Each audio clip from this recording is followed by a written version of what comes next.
Hi all, welcome to my channel. நீங்கள் இன்றைக்கி என்னோடய ஃப்ரைடே ஃபுட் vlog தான் பார்க்க போகிறீங்க.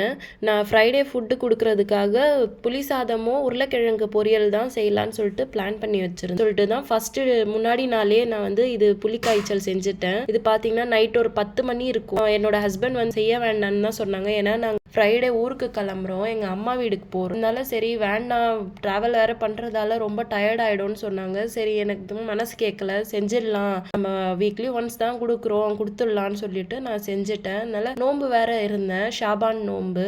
டேஸ்ட் பண்ணி பார்க்க முடியாதுன்னு சொல்லிட்டு தான் புளிக்காய்ச்சல் ஃபர்ஸ்ட் டேவே செஞ்சுட்டேன். நான் புளிக்காய்ச்சல் செய்யும் போது தாளிக்கும் போது பருப்பு போட மறந்துட்டேன். அதனால அது லாஸ்ட்ல போட்டு ஒரு தடவை வேக வச்சுட்டேன். இப்போ இது நீங்கள் பார்க்குறது நெக்ஸ்ட் டே ஆஃப்டர்நூனுக்காக நான் வந்து செஞ்சுட்டு இருந்தேன். அதாவது ஃப்ரைடே உருளைக்கிழங்கு மசாலா வந்து செஞ்சிடலான்னு உருளைக்கிழங்கு பொரியல் செய்கிறதுக்கு வேகிட்டேன். அதுக்கப்புறமா ரைஸும் வேக வச்சுட்டோம்னா கொஞ்சம் நேரம் வந்து ஆறுறதுக்காக வச்சுனா ஈஸியாக இருக்கும் கட்டுறதுக்கு, இல்லைன்னா கையெல்லாம் சுடும்னு சொல்லிட்டு தான் ஃபஸ்ட்டே நான் வச்சுருவேன். சாப்பாடு பார்த்தா அதிகமாக இருக்கிற மாதிரி இருந்துச்சு, புளிக்காய்ச்சல் கம்மியாக இருக்கிற மாதிரி இருந்துச்சு. சரின்னு சொல்லிட்டு ஒயிட் ரைஸ் முதல்ல கொஞ்சம் தனியாக எடுத்து வச்சுக்கிட்டேன்.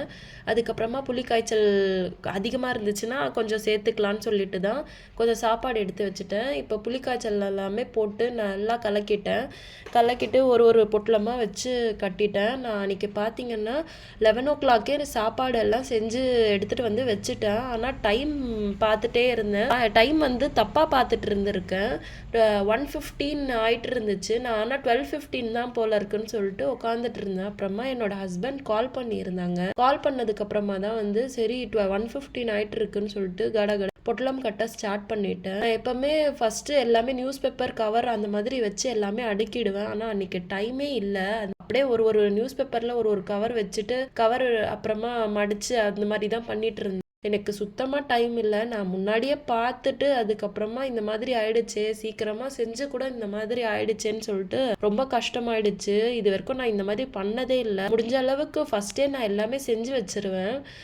பார்த்தா அன்னைக்கு சீக்கிரமாக செஞ்சோம், என்னோட கவனக்குறையால் இந்த மாதிரி ஆயிடுச்சுன்னு சொல்லிட்டு ரொம்ப ஃபீல் பண்ணிகிட்டே இருந்தேன். கடகடன்னு செஞ்சதால சாப்பாடெல்லாம் கீழே கொட்டிடுச்சு. அப்புறமா செஞ்சு கொடுக்கணுமேன்னு சொல்லிட்டு சீக்கிரமாக செஞ்சுட்டு இருந்தேன். என்னோட ஹஸ்பண்டும் வந்துட்டாங்க. வரும்போது ஒரு 2 பொட்டலம் கட்டிட்டு தான் இருந்தேன். சரின்னு சொல்லிட்டு கட்டி கொடுத்துட்டேன். அவருக்கும் லேட் பண்ணக்கூடாதுன்னு சொல்லிட்டு எவ்வளோ சீக்கிரம் முடியுதோ அவ்வளோ சீக்கிரம் நான் செஞ்சு கொடுத்துட்டேன். அவரும் எடுத்துகிட்டு போய் கொடுத்துட்டாரு. என்னதான் சீக்கிரம் செஞ்சாலும் லாஸ்ட் மினிட்ல ஏதாச்சும் சொதப்பி தான் வைப்பேன். அதே மாதிரியே தான் அன்னைக்கும் பண்ணேன். ஊருக்கு போகிறதுக்காக எல்லா திங்ஸும் எடுத்து வச்சுட்டோம். நான் இந்த ரெட் கலர் பாக்ஸ் எதுக்குன்னு சொல்லிட்டு நான் உங்களுக்கு நெக்ஸ்ட் vlogல சொல்கிறேன். அதெல்லாம் எடுத்து வச்சுட்டு துணியெல்லாம் எடுத்து வச்சுட்டோம். அதுக்கப்புறமா கொஞ்சோண்டு உருளைக்கிழங்கு பொரியல் வச்சுட்டேன், எங்களுக்காக வச்சுக்கிட்டோம். பார்த்தீங்கன்னா புளிக்காய்ச்சல் ஃபுல்லாக காலி ஆயிடுச்சு, ஒயிட் ரைஸ் மீந்துருச்சு. இப்போ திருப்பியும் நான் வந்து எங்களுக்காக புளிக்காய்ச்சல் செஞ்சுக்கிட்டேன் எடுத்துகிட்டு போகிறதுக்காக. கொஞ்சம் ஒயிட் ரைஸும் தனியாக எடுத்து வச்சுருந்தேன். கொஞ்சம் ரைஸில் வந்து புளி காய்ச்சல் கலந்துடலாம், கொஞ்சம் ரைஸில் வந்து தயிர் சாதம் கலந்துடலான்னு சொல்லிட்டு தான் வச்சுருந்தேன். அதுக்கப்புறமா சீக்கிரமாக அந்த புளி காய்ச்சலும் செஞ்சு வச்சுட்டு இருந்த பாத்திரம்லாம் கழுவி வச்சுட்டேன். ஊருக்கு போனோன்னாலே நம்மளுக்கு வந்து செம்ம வேலை இருக்கும். எல்லா வேலையும் கடகடன்னு முடிச்சுட்டேன். வீடெல்லாம் க்ளீன் பண்ணிட்டேன். இப்போ வேறு இருந்தோம்ல, நோன்பு திறந்து சாப்பிட்லான்னு சொல்லிட்டு தான் நான் அன்றைக்கி செம்ம டயர்ட் ஆகிட்டேன். பார்த்தீங்கன்னா ஃபுட்டெல்லாம் கொடுத்துட்டு வீடெல்லாம் க்ளீன் பண்ணிட்டேன். அதுக்கப்புறமா பாத்திரம் சேர்ந்துட்டே இருந்துச்சு.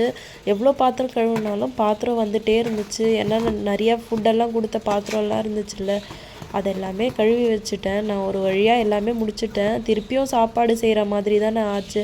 சாப்பாடு மட்டும்தான் இருந்துச்சு. திருப்பியும் புளிக்காய்ச்சல் செஞ்சு ரெண்டு வேலையாக ஆயிடுச்சு எனக்கு.